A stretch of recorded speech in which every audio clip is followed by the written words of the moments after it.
பிற்பகல் செய்திகளை வழங்குவதற்காக உமாய் சிவகுமார். முக்கிய செய்திகள். மீண்டும் முதலமைச்சராக பதவியேற்கிறார் ஜெயலலிதா. 28 அமைச்சர்களும் கோரஸாக பதவியேற்பு.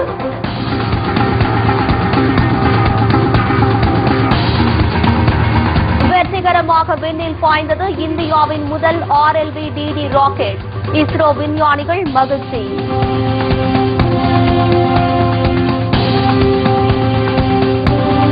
காஞ்சிபுரம் பெருநகராட்சியில் 600 கோடி ரூபாய் ஊழல். அதிமுகவினரை நகரெங்கும் போஸ்டர் அடித்து ஒட்டியதால் பரபரப்பு.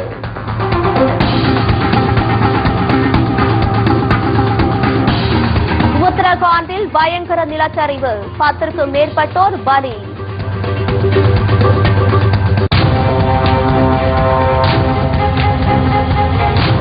அரக்கோணத்தில் துணை மின் நிலையத்தில் தீ விபத்து.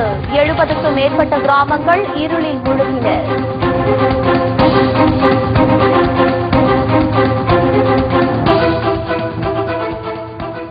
விரிவான செய்திகள். ஜெயலலிதா உள்பட 29 பேர் கொண்ட தமிழக அமைச்சரவை இன்று பதவியேற்றுக் கொண்டது. சென்னை அண்ணா பல்கலைக்கழக நூற்றாண்டரங்கில் பதவியேற்பு விழா நடைபெற்றது. இதில் முதலமைச்சர் ஜெயலலிதாவுக்கு ஆளுநர் ரோசையா பதவி பிரமாணம் செய்து வைத்தார். அதனைத் தொடர்ந்து தமிழக அமைச்சரவையில் இடம்பெற்றுள்ள பன்னீர்செல்வம் உள்பட 14 அமைச்சர்கள் ஒரே நேரத்தில் கோரஸாக பதவியேற்றுக் கொண்டனர். இதனையடுத்து சரோஜா, ராஜலட்சுமி உள்பட மேலும் 14 அமைச்சர்கள் ஒரு அணியாக கோரஸாக பதவியேற்றுக் கொண்டனர். சொத்து குவிப்பு வழக்கில் சிறைக்கு சென்ற பின்னர் மீண்டும் ஜெயலலிதா முதலமைச்சராக பதவியேற்றுக் கொண்டபோது கடைபிடிக்கப்பட்ட பாணியில் தற்போதும் பதவியேற்பு விழா நடந்தது.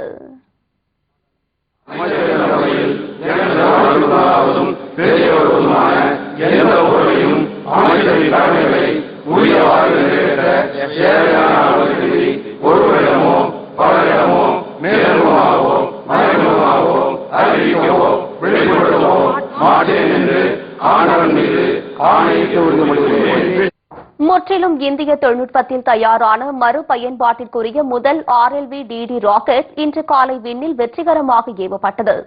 விண்ணில் செலுத்தப்படும் ராக்கெட்டுகள் செயற்கைக்கோள்களை விண்ணில் நிலைநிறுத்திய பிறகு வெடித்து சிதறிவிடும். ஆனால் இப்போது தயாரிக்கப்பட்டுள்ள விண்கலம் செயற்கைக்கோள்களை விண்ணில் செலுத்திவிட்டு மீண்டும் பூமிக்கு பத்திரமாக திரும்பி வரும் வகையில் உருவாக்கப்பட்டுள்ளது.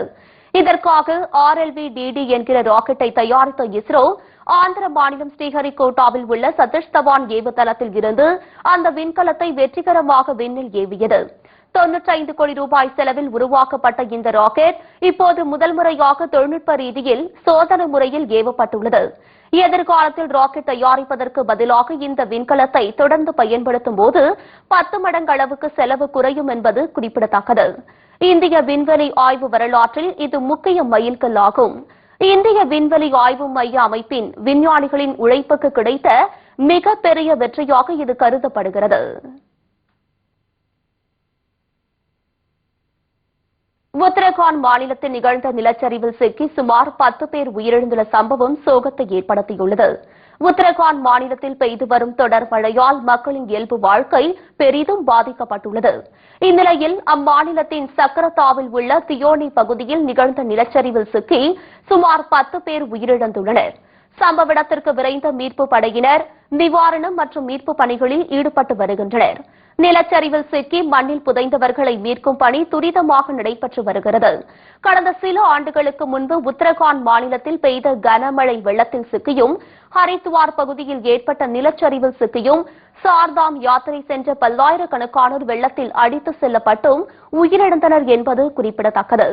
அந்த சரிவில் இருந்து உத்தரகாண்ட் இன்னும் மீளாத நிலையில் மேலும் ஒரு பேரிடர் சம்பவம் நிகழ்ந்திருப்பது மக்களிடையே சோகத்தை ஏற்படுத்தியுள்ளது. நடந்து முடிந்த 5 மாநில தேர்தல்களில் அசாமில் மட்டுமே ஆட்சியை பிடித்த பாஜக வெற்றி வாய்ப்பு அதிகம் இல்லாத மாநிலங்களில் மாநில கட்சிகளுடன் வலுவான கூட்டணி அமைத்து போட்டியிட திட்டமிட்டுள்ளதாக டெல்லி வட்டாரங்கள் தெரிவிக்கின்றன. நாடு முழுவதும் தற்போது 14 மாநிலங்களில் பாஜக மற்றும் அதன் கூட்டணி கட்சிகளின் ஆட்சி நடந்து வருகிறது. சமீபத்தில் நடந்த 5 மாநில தேர்தலில் அசாமில் மட்டுமே பாஜகவால் ஆட்சியை கைப்பற்ற முடிந்தது. இந்நிலையில் உத்தரப்பிரதேசம், பஞ்சாப், கோவா, உத்தரகாண்ட், மணிப்பூர், இமாச்சல பிரதேசம் மற்றும் குஜராத் மாநில சட்டசபைகளுக்கு அடுத்த ஆண்டு தேர்தல் நடக்கவுள்ள நிலையில் வெற்றி வாய்ப்பு அதிகம் இல்லாத மாநிலங்களில் மாநில கட்சிகளுடன் கூட்டணி அமைத்து போட்டியிடுவதுடன் அங்கும் ஆட்சியை பிடிப்பதற்கு பாஜக மேலிடம் தயாராகி வருகிறது. பிரதமர் மோடியின் பிரச்சாரம் எடுப்படாமல் பீகார், டெல்லி சட்டசபை தேர்தல்களில் தோல்வியடைந்த நிலையில் சமீபத்தில் நடந்த 5 மாநில சட்டசபை தேர்தலில் அசாமில் சர்பானந்தா சோனாவாலை முதல்வர் வேட்பாளராக முன்னிறுத்தி பிரச்சாரம் செய்யப்பட்டதற்கு நல்ல வரவேற்பு கிடைத்துள்ளது. அதே நேரத்தில் மற்ற மாநிலங்களில் பெரிய வெற்றியை பாஜகவால் பெற முடியவில்லை. இந்நிலையில் வெற்றி வாய்ப்புக்கான மாநிலங்கள் குறித்து பாஜக தற்போது ஆய்வு செய்து வருகிறது. மேலும் முதல்வர் வேட்பாளர்களை முன்னிறுத்தி போட்டியிடுவது என்று முடிவு செய்யப்பட்டுள்ளது. மத்திய அமைச்சர் சர்பானந்த சோனாவால் அசாம் முதல்வராக பொறுப்பேற்க உள்ளதால் மத்திய அமைச்சரவையில் சில மாறுதல்கள் செய்ய திட்டமிடப்பட்டுள்ளது. அதேபோல் குஜராத்தில் சரிந்து வரும் செல்வாக்கை மீட்க முதல்வர் ஆனந்திபென் பட்டேலை மாற்றுவது தொடர்பாக ஆலோசனை நடந்து வருவதாகவும் பாஜக வட்டாரங்கள் தெரிவித்துள்ளன. உணவுப் பொருட்களுக்கு நேரடி மானியம் வழங்க மாநில அரசுகள் நடவடிக்கை எடுக்க வேண்டும் என்று மத்திய உணவுத்துறை அமைச்சர் ராம்விலாஸ் பாஸ்வான் கேட்டுக் கொண்டுள்ளார். அத்தியாவசிய பொருட்களின் விலை உயர்வு குறித்து அனைத்து மாநில உணவுத்துறை அமைச்சர்களுடனான மாநாடு டெல்லியில் நடந்தது. இதில் பங்கேற்று பேசிய ராம்விலாஸ் பாஸ்வான், நாடு முழுவதும் சமையல் எரிவாயு உருளைகளுக்கு நேரடி மானியம் வழங்கப்படுகிறது. அதேபோல் உணவுப் பொருட்களுக்கும் நேரடி மானியம் வழங்க வேண்டும் என்பதே மத்திய அரசின் விருப்பம் என்றார். இதற்கு மாநில அரசுகளின் ஒத்துழைப்பு தேவை என்றும் வலியுறுத்தியுள்ளார். மானியத்தை நேரடியாக வழங்குவதன் மூலம் இந்த செலவு 10,000 கோடியாக குறைக்க முடியும் என்று ராம்விலாஸ் பாஸ்வான் குறிப்பிட்டுள்ளார். இதனிடையே பருப்பு வகைகளின் விலை உயர்வதை தடுக்கும் வகையில் அப்பொருட்கள் மீது வாட் உள்ளிட்ட வரிகள் விதிக்கப்படுவதை தவிர்க்க வேண்டும் என்றும் ராம்விலாஸ் பாஸ்வான் அப்போது கேட்டுக் கொண்டுள்ளார். தற்போது நாடு முழுவதும் உள்ள 33 மாநிலங்கள் மற்றும் யூனியன் பிரதேசங்களில் உள்ள சுமார் 46 கோடி பயனாளிகளுக்கு மிக குறைந்த மானிய விலையில் உணவுப் பொருட்களை மத்திய அரசு விநியோகித்து வருகிறது.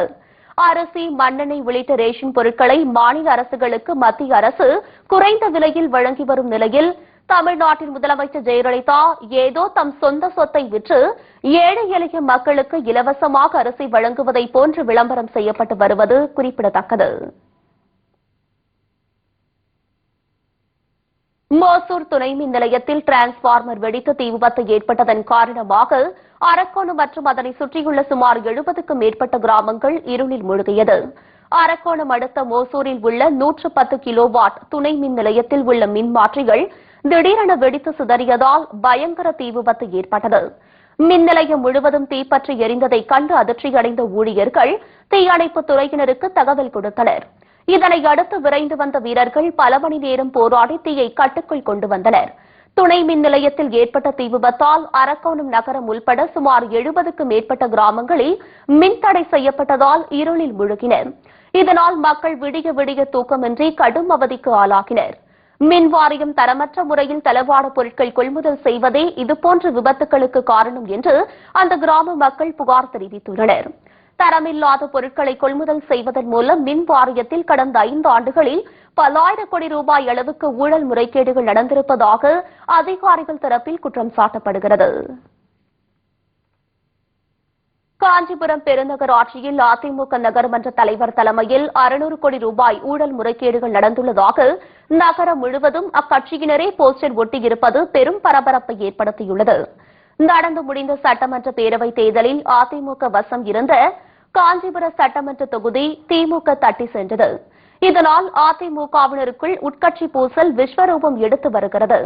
அதில் முதல் கட்டமாக காஞ்சிபுரம் பெருநகராட்சியில் அதிமுக முன்னாள் நகர்மன்ற தலைவர் மைதிலி திருநாவுக்கரசு 250 கோடி ஊழல் செய்திருப்பதாகவும் அதிமுக துணைத் தலைவர் ஆர்டி சேகர் 150 கோடி மற்றும் அதிமுக பெருமன்ற உறுப்பினர் மனோகர் 100 கோடி ரூபாய் வரை ஊழல் செய்து கொள்ளையடித்துள்ளதாக அக்கட்சியின் பெருநகர்மன்ற உறுப்பினர் பரிமளம் போஸ்டர் ஒட்டியதால் நகரெங்கும் பெரும் பரபரப்பு ஏற்பட்டது. காஞ்சிபுரம் முழுவதும் ஆங்காங்கே போஸ்டர் ஒட்டப்பட்டதால் பொதுமக்கள் மற்றும் அதிமுகவினர் மத்தியில் இது பெரும் சலசலப்பை ஏற்பட்டது. வந்து ஒரு பெரிய போஸ்ட் ஒன்று ஒட்டியிருக்கிறாங்க. அந்த போஸ்டில் வந்து அதிமுகவை சேர்ந்த மைதிலி திருநாகரசு வந்து 250 கோடி கொள்ளடிச்சதாகவும், ஆட்சி சேகர் வந்து 150 கோடி கொள்ளடிச்சதாகவும், மனோகரன் வந்து 100 கோடி கொள்ளடிச்சதாகவும் போஸ்ட் ஒட்டியிருக்கிறாங்க. இந்த போஸ்ட்டை பார்க்கறதுக்காக பயங்கரமான பரபரப்பாக இந்த மக்கள் வந்து கூட்டிட்டாங்க. இங்கே நான் வந்து பார்க்கும்போது அதே தான் நடந்துட்டு இருக்குதுங்க. அதிமுக சேர்ந்தவங்க தான் இந்த கொள்ளை அடிச்சதாக ஒட்டியிருக்கு போஸ்ட்டு.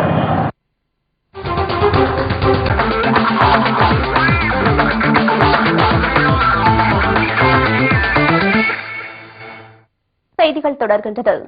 சேலத்தில் நடந்த மாவட்ட அளவிலான நீச்சல் போட்டிகளில் 100க்கும் மேற்பட்ட மாணவ மாணவியர்கள் ஆர்வமுடன் பங்கேற்று தங்கள் திறமைகளை வெளிப்படுத்தினர்.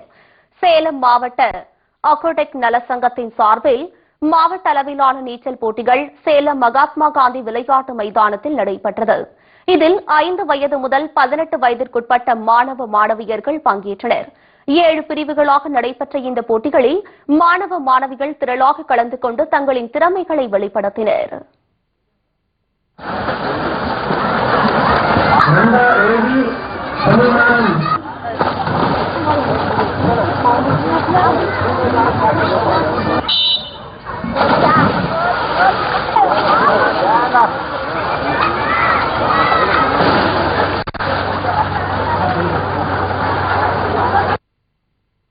ஃப்ரீ ஸ்டைல், பேக் ஸ்ட்ரோக் உள்ளிட்ட பல்வேறு பிரிவுகளில் நடைபெற்ற போட்டிகளில் முதல் 3 இடங்களை பிடித்த மாணவ மாணவியர்களுக்கு பரிசுகள் மற்றும் சான்றிதழ்கள் வழங்கி பாராட்டு தெரிவிக்கப்பட்டனர்.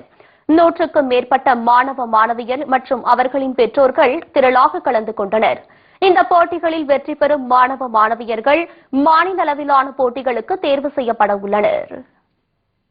குழந்தைகள் சிரமப்படுற குழந்தைகள் இதுல வந்து அவங்களோட எஃபிஷியன்ஸை பொறுத்து எங்க அசோசியேஷனே வந்து ஃப்ரீ ஆஃப் காஸ்ட்ல அவங்களை ட்ரெயின் பண்ணி ஆல் இந்தியா லெவல்ல ஒவ்வொரு ஸ்விம்மர்ஸையும் சேலத்துல இருந்து கொண்டு வரணும் அப்படின்ற ஒரு எய்மோட நாங்க செயல்பட்டு இருக்கிறோம். இந்த மீட் இன்னைக்கு நடந்துட்டு இருக்கு. இந்த மீட் முடிந்து ஒரு 2-3 மாத கால அவகாசத்துல தமிழ்நாடு ஸ்டேட் மீட்டிங் நடத்துறதுக்கு உண்டான முயற்சிகள் மேற்கொண்டு பண்ணிக்கிட்டு இருக்கிறோம். கூடிய விரைவில் நீச்சல் போட்டியில பாத்தீங்கன்னா 5 வயது முதல் 20 வயது உடைய வீரர் வீராங்க கலந்து கொள்றாங்க. இவங்க வெற்றி பெற்றவனே இவங்களுக்கு மெடல்ஸ் வழங்கப்படுறோம், சர்டிபிகேட்ஸும் கொடுக்கிறோம். மதிமுக உயர்நிலை குழு மற்றும் மாவட்ட செயலாளர்கள் கூட்டம் வரும் ஜூன் 1ஆம் தேதி நடைபெற உள்ளதாக அந்த கட்சியின் பொதுச் செயலாளர் வைகோ அறிவித்துள்ளார். இது தொடர்பாக அவர் வெளியிட்டுள்ள அறிக்கையில், மறுமலர்ச்சி திராவிட முன்னேற்றக் கழக உயர்நிலைக்குழு கூட்டம் வருகிற 1/6/2016 புதன்கிழமை காலை 9 மணிக்கும், மாவட்ட செயலாளர்கள், ஆட்சி மன்ற குழு, அரசியல் ஆலோசனை குழு, அரசியல் ஆய்வு மைய உறுப்பினர்கள் கூட்டம் அன்றைய தினம் காலை 11 மணிக்கும் கழக அவைத்தலைவர் திருப்பூர் சு. துரைசாமி தலைமையில் தாயகத்தில் நடைபெறும் என்று குறிப்பிட்டுள்ளார். மாவட்ட செயலாளர்கள் கூட்டத்தில் மதிமுக சார்பில் தமிழகத்தில் 27 சட்டமன்ற தொகுதியில் போட்டியிட்ட கழக வேட்பாளர்கள் பங்கேற்பார்கள் என்று வைகோ தெரிவித்துள்ளார்.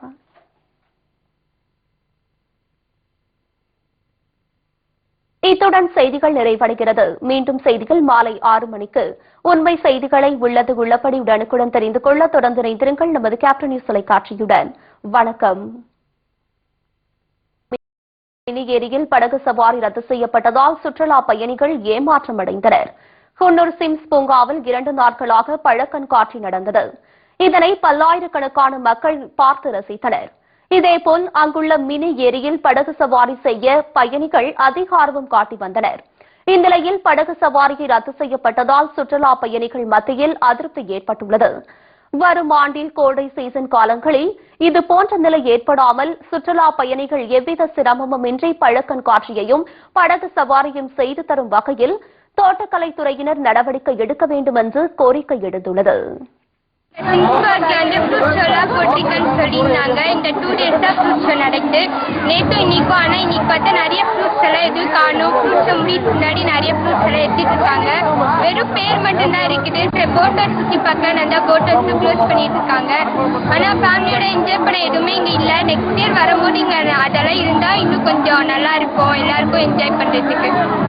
திருத்துறைப்பூண்டி அருகே போலீசார் நடத்திய வன்முறை தாக்குதலில் படுகாயமடைந்த வழக்கறிஞர் ஒருவர் மருத்துவமனையில் அனுமதிக்கப்பட்டுள்ளார்.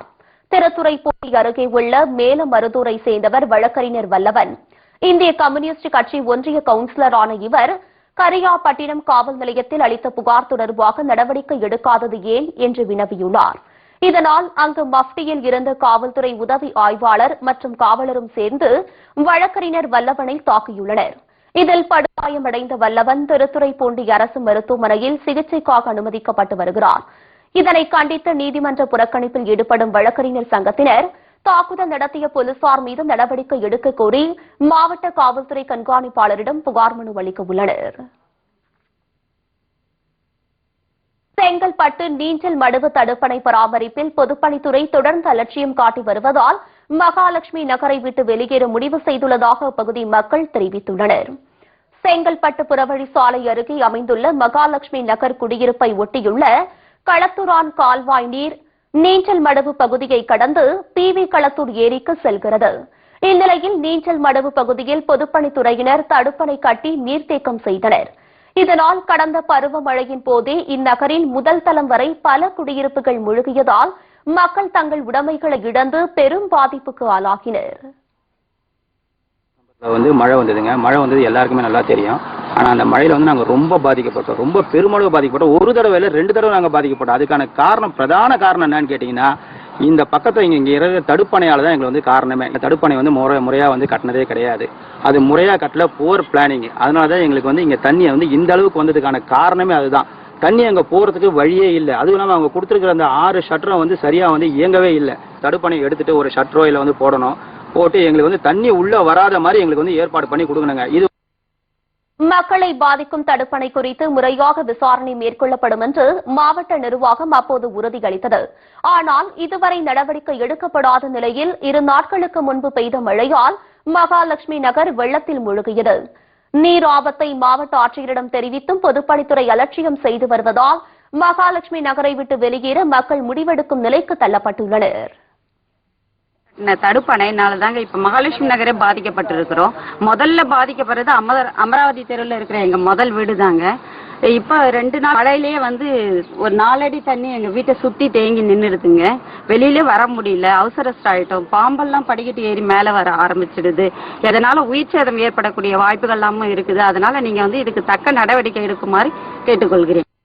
கிருஷ்ணகிரி அருகே விடிய விடிய நடைபெற்ற மகாபாரத திருவிழாவின் துரியோதன படுகள நிகழ்ச்சியை ஏராளமான மக்கள் கலந்து கொண்டு கண்டுகளித்தனர். கிருஷ்ணகிரி அருகே உள்ள முருகம்பள்ளம் கிராமத்தில் அமைந்துள்ள 100 ஆண்டு பழமையான திரௌபதி அம்மன் கோவிலில் மகாபாரத திருவிழா கொடியேற்றத்துடன் துவங்கி நடைபெற்று வருகிறது. இதன் ஒரு பகுதியாக துரியோதனின் படுகளம் விடிய விடிய நடைபெற்றது. இதில் ஏராளமான பக்தர்கள் கலந்து கொண்டு சுவாமி தரிசனம் செய்தனர்.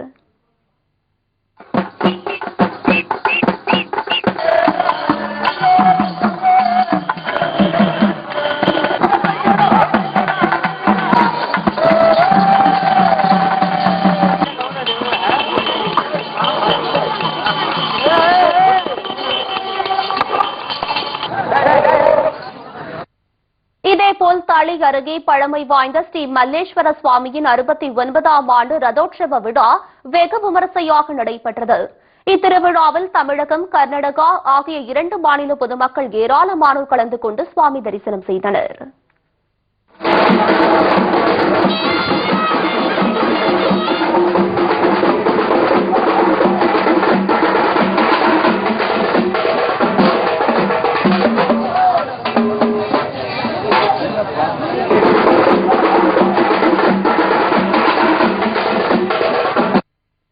இதனிடையே திருவண்ணாமலை மாவட்டம் செங்கத்தில் ஸ்ரீ வேணுகோபால பார்த்தசாரதி ஆலய திருக்கோவில் கருட சேவை உற்சவ திருவிழாவில் மணிமண்டபத்தில் ஊஞ்சல் ஆடி மகிழும் விழா தொடங்கியது.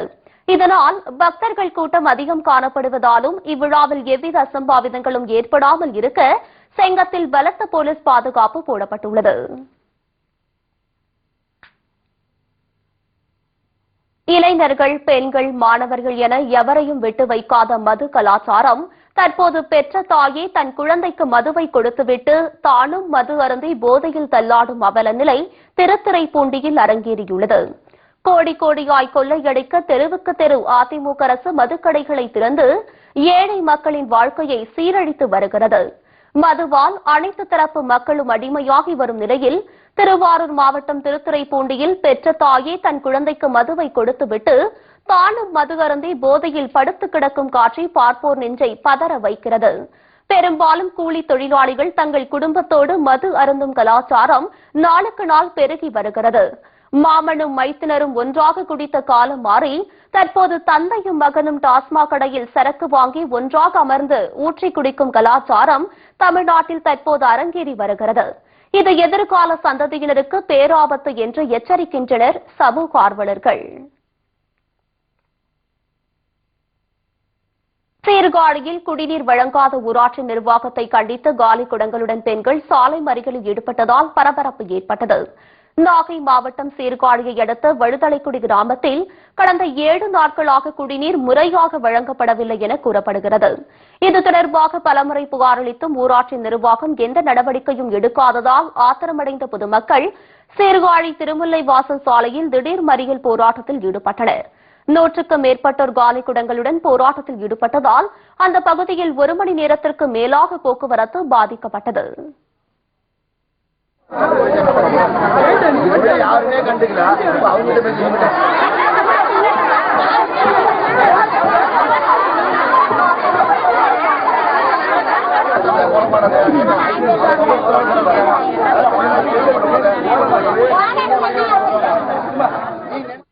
இந்த தண்ணியை குடிச்சு நாங்க எத்தனை குழந்தைங்க ஹாஸ்பிட்டல்ல இருக்காங்க. இந்த மாதிரி தண்ணியை குடிச்சா நாங்க என்ன சார் செய்ய முடியும்? டேங்க் சுத்தம் பண்ணி நல்ல தண்ணி எங்களுக்கு வேணும். அதுக்குதான் நாங்க போராட்டம் பண்றோம். எங்களுக்கு டெய்லி தண்ணி வரும்.